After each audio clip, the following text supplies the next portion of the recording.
itong nalagpo sa mga hospital. Pero kung atong islaman na yung isulti ka ron na normal o na kamasisan yan, kay dili ang sitwasyon sa bata sa tanap o dili ang sitwasyon sa tagtungon o sa inahan o sa bala man o mga kamayan atong sisaryanon, kana ko ato ng tanawon kung sa tinuon na kung kinsa po itong natungdan na na-studio mo, pwede ka patuon sa opisina, atong tanong-tanong o sa ilo kapo niya. Tinuon na siya ipabayar o mga normal. Ikaw na ito ang yan. Yung mental examination, pwede man ang kausalan. Nagkamay mo ang sulsa pag-buntis niya. Kung normal siya, ganun yung isaryan, ito sa tanong. Doon lang mo iba na normal pa sa pagsugod ng pagbuntis, pag-prenatal, normal. O yan, pag-abot pa sa tumoy, nagkaman ng indikasyon na pwede sila yan naman ito ang ginahan. Mga bata kita na ibuntis. Natin kita mo pre-eclampsia o eclampsia na nag-high blood na siya, taas ang blood pressure. Ang usang doon na number of mo is termination of pregnancy, not necessarily abortion, but atong i-schedule na mag-cesarean siya. Kana usaran ang aspeto, usag mga rason na atong namuon. Pero atong tanawon nilang usag tinuon, at sa lapita ang katinuoran na nasa mong isulti, pwede ka itong patuon sa opisina, mapaputanan na ito. Okay, concern mo kaya si Pedro, cesarean nga lang ha? Anyway, sige. Nakakoy ka may isulti-lugang, no? Katong mga panahon yung nagtigong ko uban sa mga doktor, kunya naghimot ang dialogue nila about issues and concerns sa health sector. Napil discuss ka may tungkol sa participation of the private sector physicians, practicing physicians, dito sa mga government na ito, sa mga tambalanan. Kaya, sa previous pa ng mga governor, doon na may policy yun nga, tungod kay gusto ta nga na surgeons kamusod, gusto ta nga na specialista and consultants kamusod sa mga tambalanan nga run by the provincial government, i-open ang provincial government hospitals to the practitioners in the private sector. Ang ano lang ikaisgutan, uman sa akong provincial health officer, o uman po sa mga hipi sa mga tambalanan, o uman ng mga official sa PHO, nga doon ay himuon nga guidelines may tungod sa professionalizing kita sa arrangement. Apil na niini ang mga rates nga pwede lang i-charge. Kaya if ever tinuod, if ever lang, kay in fairness to the doctors, kasi ganun sa itong mga doctors, very loyal to their Hippocratic oath, no? In fairness to them. Pero, dahil mga situations nga ma-misunderstood o sahay ang hospital or ang provincial government yung mga nag-charge o dako, tugod kaya di man ka-distinguish ang tao o private doctor mahintreat nila o government doctor mahintreat nila kay naaman sa sulod sa government hospital ang ilang treatment. So, maunin mo yung ikasabutan nga doon ay policy issues nga himuon ang provincial government aron nga doon ay standardized nga approach as far as private practitioners practicing in government hospitals, which from the origin, sa unang pagpanahon, was intended to allow consultants, to allow diplomat doctors o guman pa na dili employee to the provincial government of the provincial government apan doon ay ikatampo sa services dito sa mga tambalanan. So, ang guidelines i-formulate na and then this will be approved later. No? So, we recognize nga ito apprehensions sa atong mga kauban sa media. This will be put under scrutiny by the Provincial Health Office. Okay, kung nahuman ko sa first ito lang ang iyong ka lang nahuman kung pwede ka rin sa mga one question na sa tinanong para ma-rotate na ito. Kunya, kindly identify yourself for the listening public na nagiman ka lang identify yung pagkalingon. Before that, Tochi, may acknowledge the presence of our Provincial Administrator, A. Valerio. Kunya, niya sa uban na ito si Police Chief Inspector Olaivar, Dodong Olaivar, na SWAT team leader sa team. Okay, please direct to the point ang sunod sa mga okay, si Edgar Tumanga, sa Diwali PR. So we have 15 minutes more. Okay, salamat GM. Good morning sa atong kalahorong na gobernador.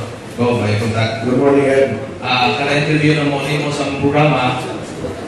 Pailado na mo ang imong katuyuan ang paglingkod mo ng kalabuas mo na reconciliation.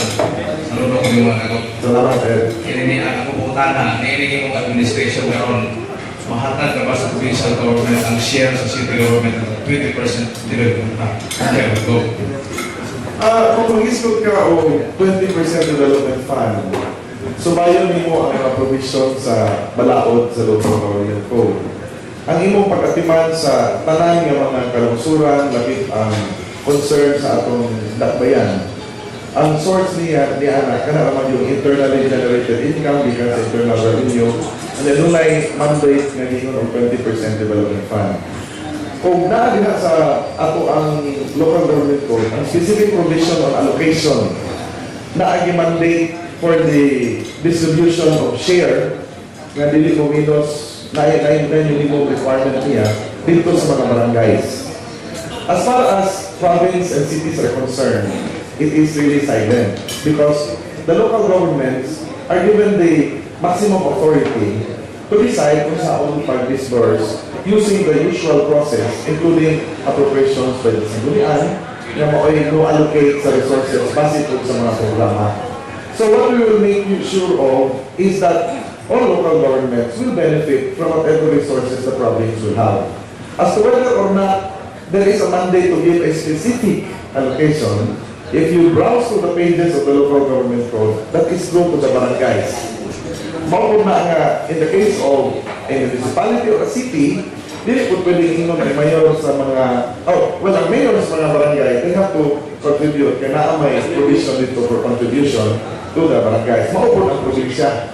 So every year, mga tayo ng allocation straight to the barangay level. No? So, what we can assure, as far as local governments is concerned, hindi sa pangalawigan sumuot, na no matter how limited ang resources of provincial government, so tinagalog pa kahit pa paano, doon na yung mechanism na masyaran ang ato mga local governments. Lagip na ang ato ang mga barangay, ang atong barangay, ang mga lungsod, o ang atong napayan. Okay, sudah mo tanan from the board chronicle, Tonton.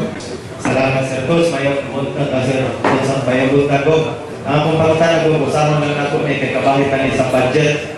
So, tungkol sa scarcity sa budget ko, may pagawas o executive order sa President Aquino, kabahin sa belt tightening. Hindi na padugangan ang mga kawani, kaswal, hindi na paputuron ang mga bagong buildings, o hindi na papaliton ang mga bagong sakyanan.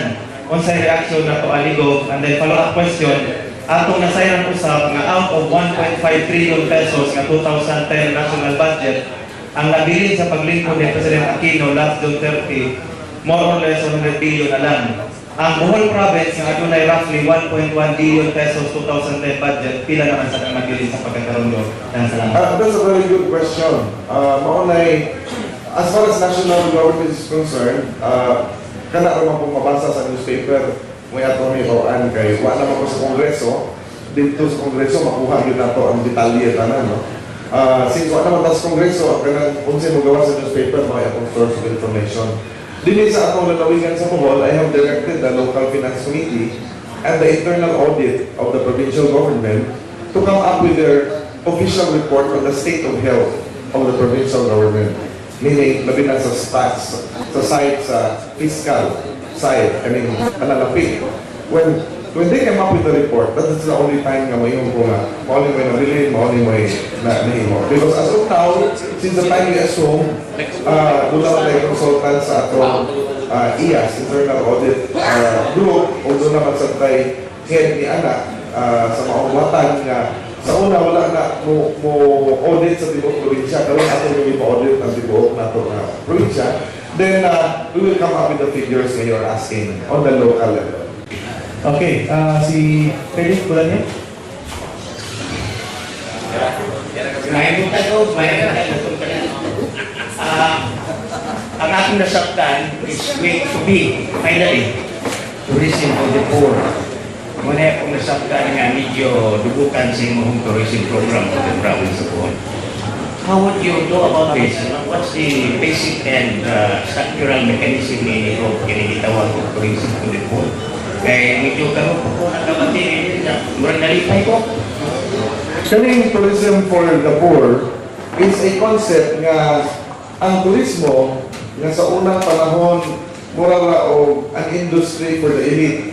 Katulad mga adunahan, katulad na labi na yun kay makita nimo ang mga puti, mga kalendaig color sa palit, mubisita sa atong lugar, mura o turismo siya nga layo sa katawhan.